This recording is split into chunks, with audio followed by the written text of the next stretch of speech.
और चलिए अब बात जेलेंस्की की तरफ से दिए गए बहुत बड़े सरप्राइज की करते हैं। पुतिन के कादिरव के मुकाबले में जेलेंस्की ने यूक्रेन का कादिरव उतार दिया है। जेलेंस्की का कादिरव ज्यादा खूंखार बताया जा रहा है। जेलेंस्की ने एक वीडियो जारी किया है और इस वीडियो में यूक्रेन का कादिरव दिखाई दे रहा है और उसने पुतिन को मारने की कसम खा ली है।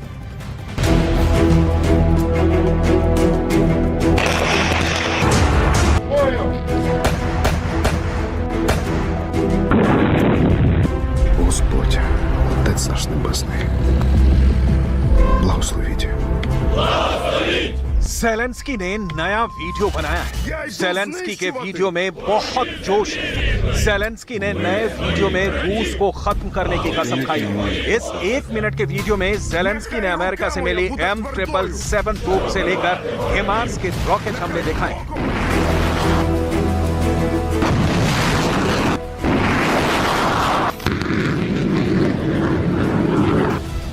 जेलेंस्की ने बहुत ही घातक माने जाने वाले स्नाइपर अटैक से लेकर जर्मनी से मिले बहुत ही खास लेपर्ड टैंक की बमबारी भी दिखाई है।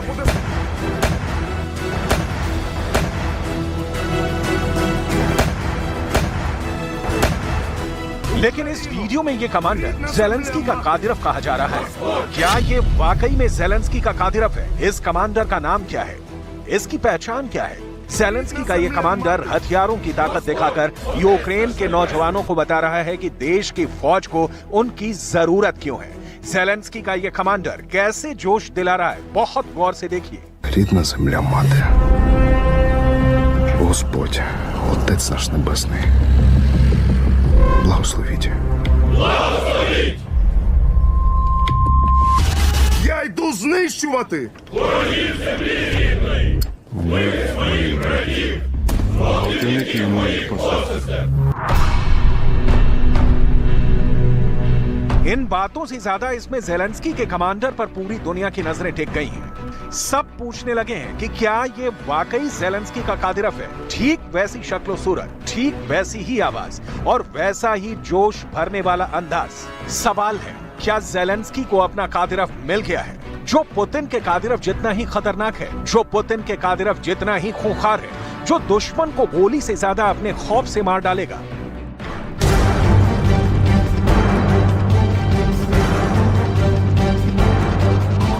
इस कमांडर का नाम क्या है? इस कमांडर की बातों को कैसे यूक्रेन के सैनिक दोहरा रहे हैं? इस कमांडर में ऐसा क्या जादू है कि यूक्रेन के फौजी अब अपनी जान की बाजी लगाने के लिए तैयार हैं? ये वो सवाल हैं जो इस कमांडर की तुलना पुतिन के कादिरव से कर रहे हैं। एक तरफ पुतिन का कादिरव और दूसरी तरफ जेलेंस्की का कादिरव। युद्ध में एक छोटी फौज भी बड़ी फौज को हरा सकती है, बस फर्क सिर्फ कमांडर का होता है। जेलेंस्की अब अपनी फौज में इसी कमी को पूरा करना चाहते हैं, इसलिए वो ले आए हैं अपना कादिरव।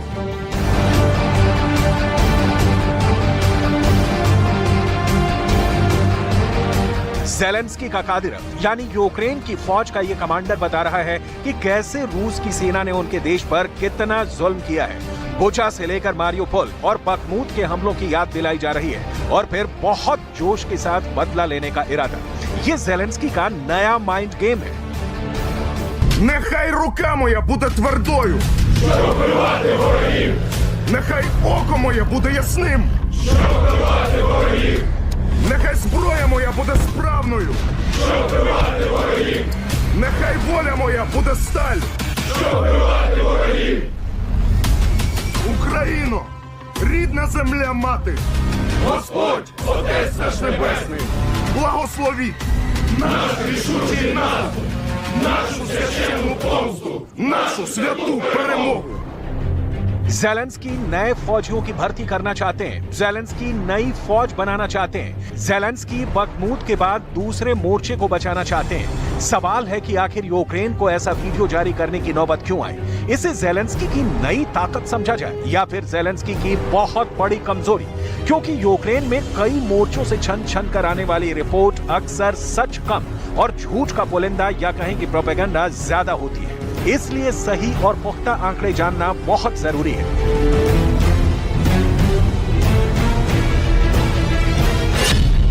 सिर्फ बखमूत के फ्रंट से रिपोर्ट है कि यूक्रेन की हर कंपनी के 80% सैनिक मारे जा चुके हैं। नुकसान रूस को भी हुआ है, लेकिन 80% का मतलब है कि बखमूत में तो ज़ेलेंस्की की फौज करीब करीब खत्म ही हो चुकी है। युद्ध से पहले यूक्रेन के पास 5 लाख की फौज थी, जिसमें 2.5 लाख रिजर्व के सैनिक थे। अब अमेरिका से लेकर कई पश्चिमी देशों की एजेंसियों की रिपोर्ट है कि यूक्रेन के 1 से 1.5 लाख सैनिक इस युद्ध में मारे जा चुके हैं।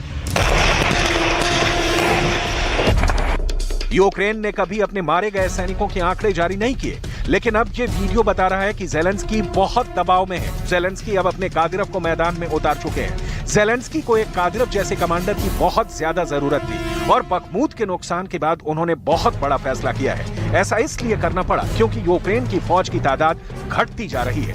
पुतिन की सेना ने उन्हें चुन चुन कर मारा है। Отдельная и очень значимая задача – надежное прикрытие рубежей в непосредственной близости от зоны боевых действий. При этом нужно обеспечить быстрое прохождение как военных, так и гражданских транспортных средств и грузов, в том числе продовольствия, гуманитарной помощи, строительных материалов, которые поступают в новые субъекты Федерации, в Донецкую и Луганскую народные республики, Запорожскую и Херсонскую области. Здесь необходимо यूक्रेन की फौज जमीन पर रूस का मुकाबला नहीं कर पा रही। यही वजह है कि अब यूक्रेन का पूरा फोकस एयरफोर्स और हवाई हथियारों पर है और इनमें सबसे नया नाम है स्टॉर्म शैडो क्रूज मिसाइल का। यह मिसाइल फाइटर जेट से फायर की जाती है। ब्रिटेन से मिले इस मिसाइल को लेकर ज़ेलेंस्की का जोश बहुत हाई है और अब उन्हें यकीन है कि इस मिसाइल से वो रूस को रोकने में कामयाब होंगे। लेकिन इस मिसाइल की रिपोर्ट क्या कहती है, इस पर पुतिन की खास नजर है। रूस ने दावा किया है कि उसने यूक्रेन की तरफ से दागी गई 2 स्टॉर्म शैडो क्रूज मिसाइल को मार गिराया है। इसके अलावा हिमार्स से दागे गए रॉकेट और एंटी रेडार मिसाइल हार्म को भी आसमान में खत्म कर दिया है। पुतिन की फोर्स ने यूक्रेन के 12 ड्रोन भी मार गिराए हैं। अगर ऐसा हुआ है तो ये ज़ेलेंस्की के लिए बड़ा झटका है। На Солидарском тактическом направлении противник вчера провел наступательные действия на всей линии боевого соприкосновения сторон протяженностью более 95 километров.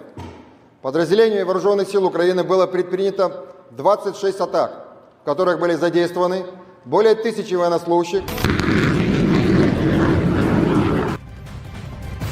स्टॉर्म शैडो मिसाइल बेहद शक्तिशाली मिसाइल है। इसका निशाना बेहद ही सटीक होता है और यही कारण है कि नेटो के सभी देश इस मिसाइल को अपने फाइटर जेट में लगाते हैं, जिससे कि वो दुश्मन को सटीक हमला कर सकें और तबाह कर सकें। स्टॉर्म शैडो मिसाइल नेटो का बहुत ही खास हथियार मानी जाती है, जो यूरो फाइटर टाइफून से लेकर राफेल और ग्रिपेन से लेकर टॉर्नेडो और मिराज फाइटर से भी लॉन्च की जा सकती है। इस मिसाइल के मिलने का मतलब है कि जो हथियार अमेरिका ने भी ज़ेलेंस्की को नहीं दिया, उससे ज्यादा रेंज की मिसाइल तो ब्रिटेन ने ज़ेलेंस्की को थमा दी है। स्टॉर्म शैडो का जो वर्जन ज़ेलेंस्की को मिला है, उसकी रेंज 250 किलोमीटर है। यूक्रेन के पास इतनी लंबी रेंज की कोई मिसाइल नहीं है। ज़ेलेंस्की ने इससे रूस की सेना के ठिकानों पर तबाही मचाना भी शुरू कर दिया है। लुहांस्क में इसी मिसाइल से यूक्रेन ने हमला किया और ये मिसाइल एक अपार्टमेंट पर जाकर गिरी। मलबे के बीच में से ये टुकड़ा मिला जिस पर लिखा है ये पार्ट सिर्फ स्टॉर्म शैडो में इस्तेमाल करने के लिए है।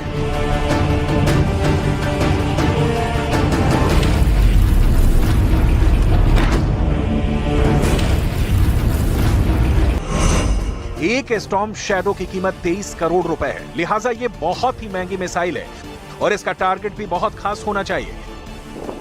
लेकिन यूक्रेन इसको सही तरीके से अब तक इस्तेमाल नहीं कर पाया है, जिसमें उसने रूस के किसी बड़े हाई वैल्यू टारगेट को उड़ाया हो।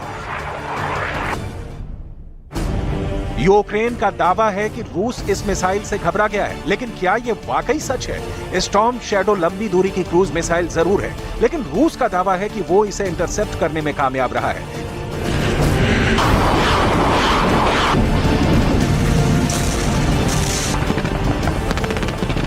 यानी उसे इसे आसमान में ही ट्रैक करके मार गिराने में कोई दिक्कत नहीं आ रही। स्टॉर्म शैडो कैसे काम करती है, बहुत गौर से देखिए।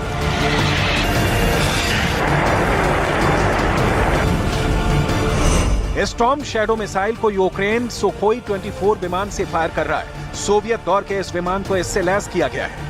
यह फाइटर जेट टारगेट से 250 किलोमीटर दूर इस मिसाइल को लॉन्च करता है। उसके बाद ये मिसाइल अपने पहले से तय फ्लाइट पाथ पर उड़ते हुए टारगेट के करीब पहुंचती है और हमले से ऐन पहले स्टॉर्म शैडो एक ऊंचाई तक जाती है और फिर डाइव करके अपने टारगेट पर हिट करती है।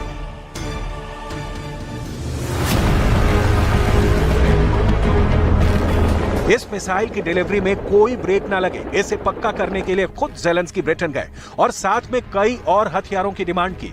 देखा जाए तो हथियारों को लेकर ज़ेलेंस्की की ये बेकरारी सिर्फ ब्रिटेन से ही नहीं है। ज़ेलेंस्की तो पुतिन को हराने के लिए पूरे यूरोप और नाटो से हथियार मांग रहे हैं।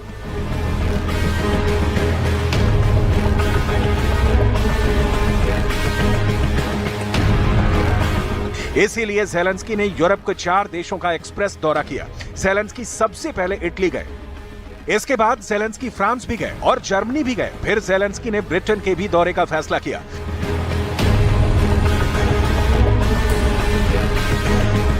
हालांकि इस दौरे से पहले ही ज़ेलेंस्की को स्टॉर्म शैडो मिसाइल मिल चुकी थी और अब तक ज़ेलेंस्की इस क्रूज मिसाइल से कुछ खास नहीं कर पाए हैं।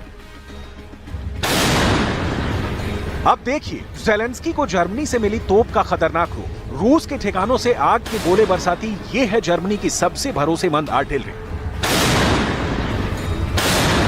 नाम है PZH-2000।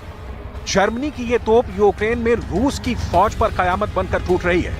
ये बखमूत का वो बचा खुचा इलाका है जहां ज़ेलेंस्की की फौज अब भी मौजूद है और यहां जर्मनी की इस तोप ने रूस के आगे घुटने टेकने से इनकार कर दिया है। ये तोप 1 मिनट में 155 mm के 9 गोले दाग सकती है। इसकी फायरिंग रेंज 36 किलोमीटर है, जबकि PZH-2000 को एक जगह से दूसरी जगह ले जाना काफी आसान है, क्योंकि ये टैंक नुमा कैरियर पर माउंट करके बनाई गई है। Любое оружие сейчас нам нужно, в любом случае. И плохого оружия нет, если оно убивает твоего врага. Это однозначно. Чем хорошее? Высокоточная, скорострельная, мобильная.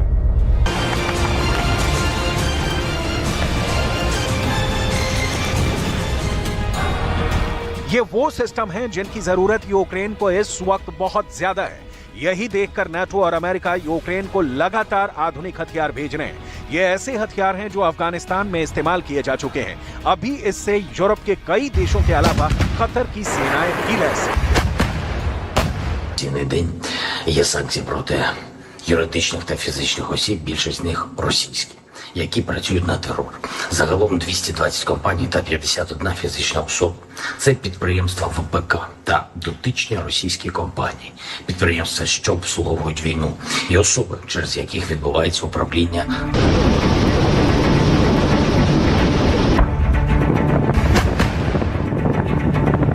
इस वक्त यूक्रेन का युद्ध बहुत ही खतरनाक दौर में पहुंच चुका है।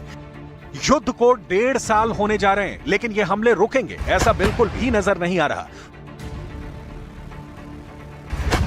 दोनों तरफ हजारों या कहें कि लाखों सैनिकों की जान जा चुकी है। दुश्मन को ज्यादा से ज्यादा नुकसान पहुंचाने का दावा दोनों तरफ से किया जा रहा है।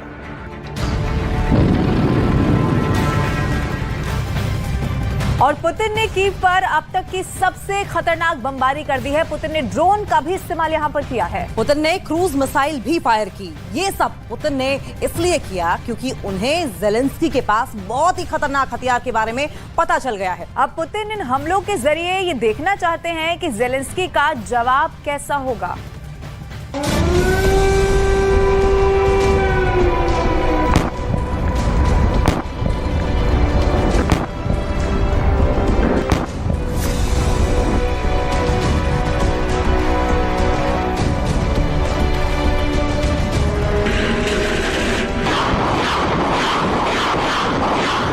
जो लोग महायुद्ध में रूस की हार की भविष्यवाणी कर रहे हैं, उन्हें कीव पर अटैक की नई तस्वीर जरूर देखनी चाहिए।